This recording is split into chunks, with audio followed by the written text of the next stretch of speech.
Hi everyone, Carol and Kristen here, and we are back with a review of Father STU. We just went to see it on Friday. We have to say, we give it 5 thumbs way up.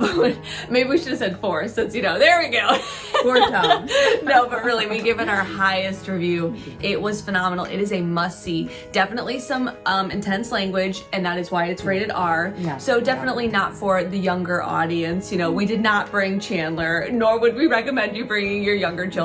However, young adults, I will not forget it for a very long time. No, and for sure. The themes that run through this movie are so profound and Absolutely. so real and so human and so relatable. Relatable. I think, part of what the use of language was to really show the conversion of Father STU. Yeah. Was to show that he was a boxer, he was a big time fighter. And we're going to be careful here because we don't want to have we don't want to give too much away. We don't want to give too much away. We really want to be careful. I always hate to see the trailers because I think they give too much away. She'll start watching it. She'll be like, "That's enough. We want to see it. Turn it off." I want to be surprised. Yeah. And so we're going to try to tiptoe around it while still giving you some of the highlights and some of the things that we really walked away with that we thought were really powerful. So, Mom, do you want to start? What was one for you? Oh my goodness. Well, I have to say that one thing that stood out was plot twist. That you think you're going along through your life and you kind of think your life is going to go a certain way. And I think from the time you're maybe a teenager or even younger, you kind of have some ideas of what your life will consist of. I was a teacher. That's how I started out. That was no real big surprise to me. Mm-hmm. What is probably more of a surprise, more of a plot twist in my life would be starting this ministry and actually doing this and creating our own stuff and creating our own musicals and writing our own music. That is something that I wouldn't have expected. But this movie very definitely shows how God is at work in all of our lives, and he's not giving up on anybody ever for any reason. No. And he is, and so be ready for plot twist, like Kristen, you think about in your own life, like what would you say is a major plot twist? And that might take some time to think about. My husband and I were talking about it last night, like what do we perceive as some of the plot twist in our life, in our marriage, whatever? Honestly, for me, I would say that, a major plot twist would be being back in my hometown and, living here and doing our ministry together. Even though it was something we had talked about, I also was pursuing a career in performance. Could have been anywhere. Right. Could have been anywhere. Yeah. And to have chosen to come back here to start the ministry and everything else, I'm so happy with that plot twist. But that was definitely a plot twist for sure. Yeah, and Father STU's life is a and honestly several plot twists. Yes. One of the things we're going to try so really hard. So are we reeling you in? We're going to try really hard not to just go see the movie for crying out loud. Absolutely. I mean, hello. But we're going to try really hard not to give away spoilers. But at the time when he decides that he wants to be a priest, he goes, "I'm going to be a priest, Mama." And she goes, "For Halloween?" And he goes, "No, for real." And so... And understandable why she would react that way. Because, there is nothing about this man or his life or the way he responded to life in his past that would ever lead anyone to believe that he was going to pursue the priesthood. Yeah. But it also brings to light, I think the movie very much brings to light the struggle of vocation. And, because the sacrifice involved and the things that you give up because you are choosing to do that, live that sacrificial life. Yeah. But he was so full of joy and so willing to do it. So that's why you knew it was really a call from God. And I think what helped him to be able to respond to that call with so much energy and so much confidence, because he was truly on fire for God and the Catholic faith. And it was real. It was real. I think something that was great too was that there was a special woman in his life. And I think what was neat was they didn't try to downplay that his love for her was real. Yeah. Like that he really, really cared about her. And we don't want to give too much away there either. Right, but that the love for her was real, but that he felt a different calling. And the role that she played in getting him to that point, that he was, so much in love with her and she was so much in love with God, and how her life really impacted his. Well, majorly. And it makes me think of that Maya Angelou quote where a woman's heart must be so hidden in God that he has to seek him to find her. Yeah. I think that's I think she's the one who said it. But anyway, that quote, a woman's heart must be so hidden in God that a man has to seek God to find her. And that's really what happened in this movie. Yeah, very much so. Absolutely. So, a really cool call to women and a really cool call to men. And to all people that you don't know how God is using you and your love of the Lord to inspire other people to also fall passionately in love with God. And Father Mike Schmitz speaks about this a little bit. He had a woman in his life before he went to the priesthood that he had been very seriously dating. Yeah. And when he decided to go into the priesthood, obviously he broke up with her, and she said something really powerful to him, which was, if this is what God's calling you to, he has something else in mind for me. And his whole takeaway with that is, no one else is a footnote in someone else's vocation story. God has a plan for all of us. And how cool, not only are you not a footnote in someone else's vocation story, you're an integral player in someone else's vocation story. And then you still have your own vocation. Right. And so I thought that was really beautiful, the way it highlighted that. Something else I thought was really neat was the fact that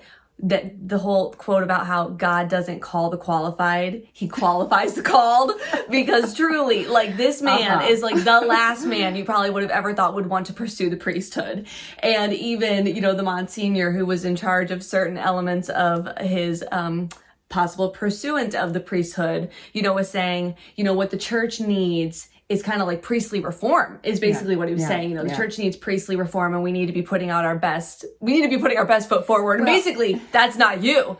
And, Father Stu turns to him and says, some of the greatest sinners in all of human history turned out to be the most powerful players, in church history. And he was saying what God needs is not this perfect person. What God needs is a fighter. And that's me. Yeah. And I loved that, because I think we see a lot of great examples in the Bible of very holy, very humble, very devout, very meek players. And yet again, which is good for certain personalities. Mm-hmm. Absolutely. And there are a ton of fighters, but I don't think we tell those stories quite as much. Right. And so here we come from a whole different personality of, I am a fighter for God. Literally was a boxer. Right. What God needs is a fighter. And honestly, that really resonated with me. I was let's get out there. Well, it brought to light a situation in my life, and I'm not going to name the players because I can't divulge that, but I had someone in my life who really needed to see a priest. But I knew they needed to see just the right priest. And it needed to be somebody who could be relatable to this particular personality. Yeah. And I knew who that priest was. And I called that priest and I said, I got a situation here. And I need this person needs to see a priest. And I really believe that you are the priest that they need to see. And this priest was so incredible. And he responded to the call. He had to drive a distance to go see this person, which he gladly did. Yeah. And he then went in and he talked to the person, heard his confession. Yeah. And when it was all over with, the person involved was practically levitating and said to me, "Where did you find that priest? Oh my gosh, where did you find that priest? He was just exactly what I needed." Mm-hmm. And so it just goes to show that God uses all kinds of situations, circumstances, personality types to get the job done. He loves every one of us so much. He is not willing for anyone to not be in eternal life with him forever and ever. Amen. Well, and not only that, but also that he uses all of our life experiences. If Stu had not had some of his life experiences, there's a scene where they go to minister my favorite to the men, scene in the movie. the men in prison. Yeah. And, there's two, men who are pursuing the priesthood who have gone in to minister. Stu and another seminarian. Yeah. And the other seminarian gets in there in total shell shock and is just kind of like, I don't know what to say, and I don't know how to really reach these people. I want to, but I don't know how. And Stu, but he did try. Oh, definitely. And he took off. And it just wasn't connected. It wasn't landing. And, Stu, who had this very rough life, speaks directly to their souls, talks to them and, basically says, you get that one phone call and who you're going to call, your mom and break her heart some more, or you're going to call, all these different people, you're going to call this person. And he says, when no one else cares about you, God is always there and always cares, and just really spoke to their hearts and what their life experience was. And there so it's so many cool that nothing is for naught. You know, nothing that you experience is futile. Like everything you experience can be used for good, and God wants to use it for good. Right. No, it's absolutely true. One of the things that is really driven home in the movie is the theme of suffering, and how just because you do turn to God doesn't mean that God is going to alleviate all of your suffering, which is sort of a kind of a myth of Christianity, I think, is that, oh my gosh, if you just become a Christian, everything will be good from here on out. No, God does not necessarily take away our suffering. And you know, I don't know if you thought about this because I know you're aware of this story, but again, another personal story. And this one involves my sister when she was dying of cancer. And she told a very dear friend of hers who she also knew was struggling and who she knew would struggle more in the future. And my sister at that point kind of knew that she was not well. Yeah. And she said to her friend, and we know this because the friend then shared it with us, she said to her, I just want you to know that you have already suffered profoundly, and there's a good chance you're going to suffer again. And I just want you to know that when it is your turn and your time again to suffer, that God is not necessarily going to swoop in and make this feel good and make this, you know, all of your struggles go away. The struggle is real and the struggle will remain. And I'm just telling you that that's not what's happening for me. I love God. And in my sister's case, she lived her whole life trying to serve God the best she could. And she did a lot of great service to God in beautiful, beautiful ways for many, many people.